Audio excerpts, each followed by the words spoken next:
So the Community Empowerment Bill has 8 different topics in it, and it's been developed for the past 3 years. It was a promise in the Scottish National Party's 2011 manifesto that they would bring out legislation to empower Scotland's communities.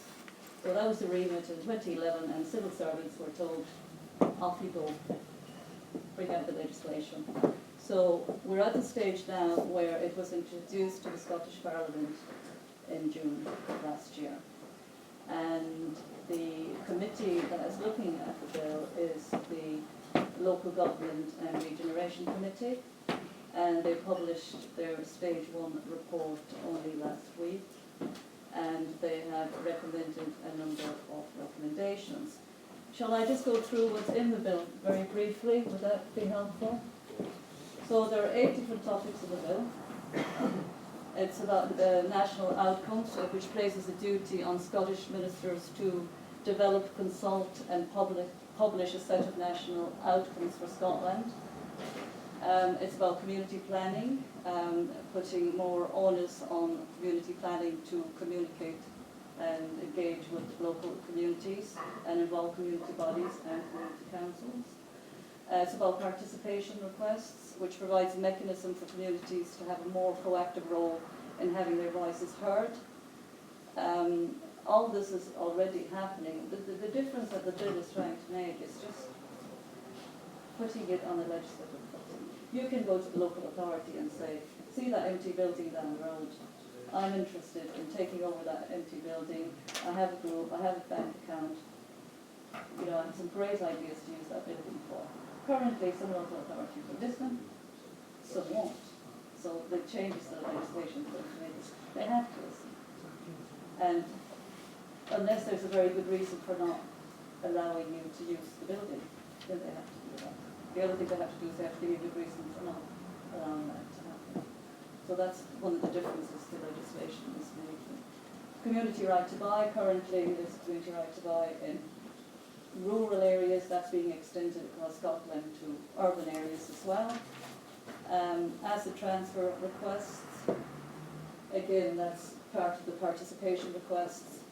It's getting communities being able to own properties from the council, so the council or local authorities or public authorities who have buildings or assets. You can approach them and try and get that transferred to a community group to run that. Common good, local authorities are being asked to make a list of all their common good assets. That could be land, that could be buildings, that could be books, that could be loads of different things. And they have to consult community groups, including community councils. And this is the section where community councils are specifically mentioned, that they have to be consulted if they're selling or making any changes to a common good fund. So that's where community councils come in. I've noticed that part of the recommendations from the committee have suggested that perhaps local authorities shouldn't have to consult every community council in the local area about a common good fund maybe in one place. So for example, in the Borders there are 68 community councils? So if they were going to make a change to a common good asset, maybe what they should do is just consult the community councils in that area. It's the same with the Highlands. They have 157 community councils. So there might be some changes there. Allotments. I don't know anything about allotments. I think there's going to be a waiting list for allotments. There's going to be more allotments or triple prices. Yeah. So, and something here about giving local authorities more power to create and fund their own localised business rates. So that will be part of the bill as well. But I need to mention that it's still going through amendments until it's stage 2. So stage 1 of the bill will be, there's a debate on Tuesday.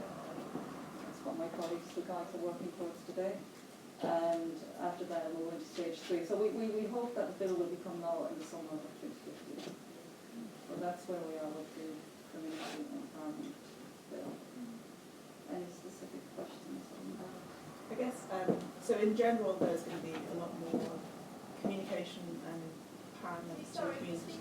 Oh, sorry. I just talking to her. So there's, I guess in general, the move is towards more responsibility for community councils and more communication. But I'm interested in how many discussions there are about actually providing money to community councils to actually do this work, with knowing that we're all volunteers and we don't have, this is a full-time job. How much is it in terms of, actually funding activities on community councils to actually complete these new responsibilities? Well, the new nuts and bolts, they have not even been looked at yet. We're at the stage where we're trying to get 8 different topics in a bill through Parliament into legislation. But this is all the things that we have to look into. I mean, community councils' additional work with the Common Good Fund, for example, would fit in with planning applications. So it'll be up to the local authority to support community councils in any additional work that they do. But the Scottish Government will be supporting local authorities, and we're working with COSLA on preparing for all of that anyway, because there will be additional costs associated with what we're doing in the bill. But we cannot really concisely say what those costs are, because we don't know what to take it's going to do. How do you make the local authorities actually liaise with the community councils then? If you give the community empowerment, I mean, we've supposedly got some amount of community empowerment at the moment, but it still seems in quite a lot of instances your voice isn't heard at all. So how do you make the local authority listen to what we've got to say? What's the line that you can take if they're not abiding by the community empowerment bill? Can I just say first of all that the community empowerment bill is not just about local authorities, it's about all public authorities. And it's not about community councils, it's about all community organisations. So that's an important point to make. The work we're doing currently should support what we're doing with community councils, the improvement service and COSLA, community council liaison officers. That work should support what we're trying to do within the bill. So we would continue with that work, and we would try and do what we can with the improvement service in the coming year to support that. But the work we're doing currently will support that. I think that's what we're trying to achieve. Could I ask, presumably there's no... Sorry. Just to say, I found it was involved with the initial consultations about the community planning renewal bill, but I felt the initial draft that came out was quite exciting for community councils. There was quite exciting things that was potential. I found the next draft came out, it was almost like it got dropped out by COSLA. It's a lot of stuff from community councils that have been removed, and the emphasis seems to be more on development trusts. And the thing is, we're trying to encourage community councils to take on more and achieve more in the communities, but I just felt the latest star person seems to take that out. Is there any reason for that? Or? I'm afraid I cannot give you any solid reasons. We did get 426 responses to the second consultation. Each one was considered. The Minister met with numerous stakeholders. We had reference group meetings, so we took on board everything that we heard. We would have worked with Mr. Mackay, who was the Minister. So I cannot really tell you why. It was so the emphasis seems to be more development trusts rather than councils. I thought it's a bit of a shame that there isn't more community councils. Sorry, there was somebody here. No, I've changed my mind. I'm not going to ask about energy. I probably wouldn't know the answer. Marion? We treat daily to our community, and Angus Hardy came along to our council and shared what you've shared. Sorry, Angus Hardy came along and shared today what you've shared with us. We tweet daily. We put a message out to the community to say, let us know your thoughts on the community empowerment bill, and then we've got nothing back. And we tweet daily and get things back.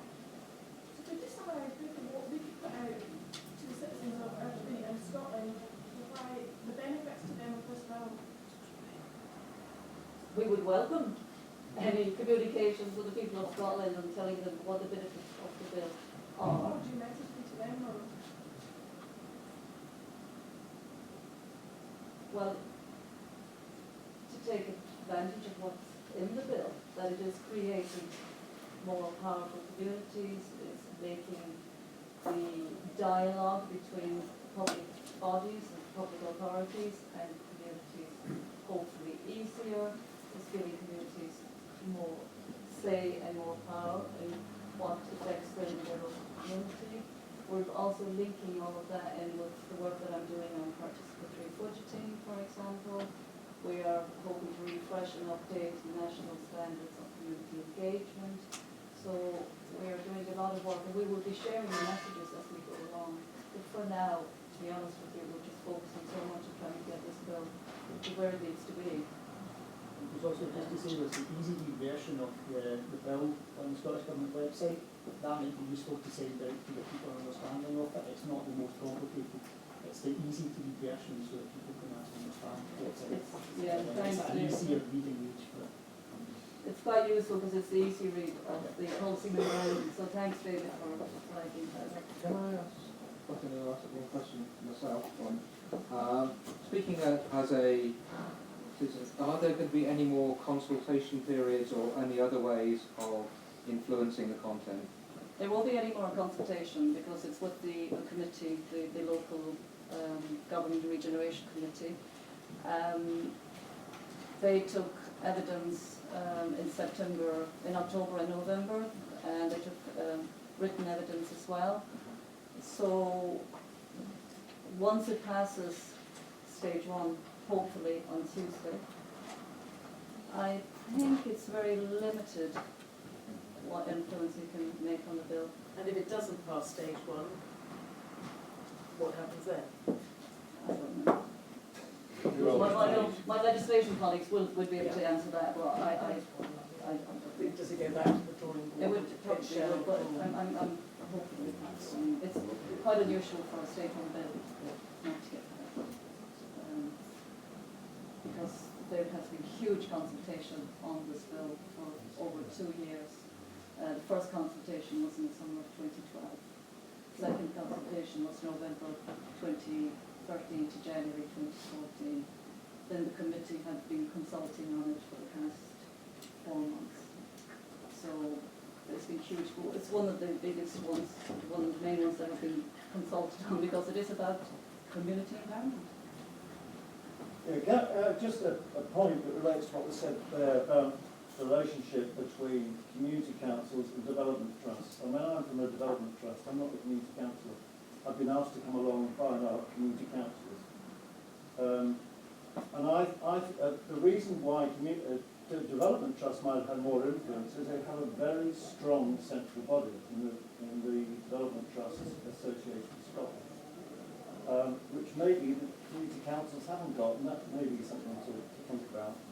But I think that wherever there's a possibility to have, where there is a community council and a development trust working in a community or within the community, it's essential to have a good working relationship. And often it's the opposite. It's just a mess. And that means getting together on all your engagement with communities, digital or otherwise. I think this we've got in the business improvement district area as well, and it's the council that's going to be £30,000. There's 2 full-time staff and 3 additional support staff. So we get a £500 grant a year, and we're not taking it seriously, but we can actually do quite a lot. It's a lot of talent base. It's just trying to recognise the value. I think the bill is do a little bit more. I can imagine the frustrations felt by a lot of community councillors, but can I reassure you that the Scottish Government fully supports community councillors. Derek Mackay, my previous minister that I worked with, was community councillor, I think, at the age of 17 himself. So I get a lot of knowledge about community council. And that's why, sorry, did you want to? Just a question, how can we as community councillors help you do your job better? for community councils as a policy lead for community councils. Spread the word, please. Share examples of good practice on the community council website, the national website. That would be extremely helpful. Contact me with some positive information. I am so lucky to be here today because, to be honest with you, I haven't even met any community councillors. I have been in my job for 18 months. And that's because I have other policy responsibility as well, whereas my predecessor, her role was policy for community council. I have 6 different areas that I cover. So linking in with community council website, so sharing about examples of good practice would be extremely helpful for me. And we will continue to work with the improvement service, like I said, and possible. And give us some, any ideas for improvement. We would really welcome that, either to myself or to David. Is the key thing in the bill the arrival of duties, which would be enforceable by going to, say, the ombudsman to say that these 2 people have not had a conversation in respect of that duty, and therefore the outcome of that piece of work is invalid. So that if, for example, we don't consult community council about a planning application as a statutory consultee, then the council's in trouble. The new duties you're bringing along will apply to all the community, so that there's a duty to behave decently. And there's behind that, not likely to be used, an enforcement regime to make sure that the duty is delivered. Is that right? I haven't, no. You don't know or you don't think it is? I'm not aware of it. Right. But then again, I am not an expert on what is in the bill. Because of the 8 different parts of the bill, 2 of my colleagues in our team. But in your notes it said duty. Which part? The word duty is a specific kind of harder meaning. Was it the community planning part? Yeah. And places community planning partnerships on a statutory footing and imposes duties on them around the planning and delivery of local outcomes and the involvement of community So there's no bodies. duties connected to us? No, From those notes? community bodies includes community councils and any other community groups. Is that the area? Bite size, that piece of paper available to be. Oh, I'm happy to share this.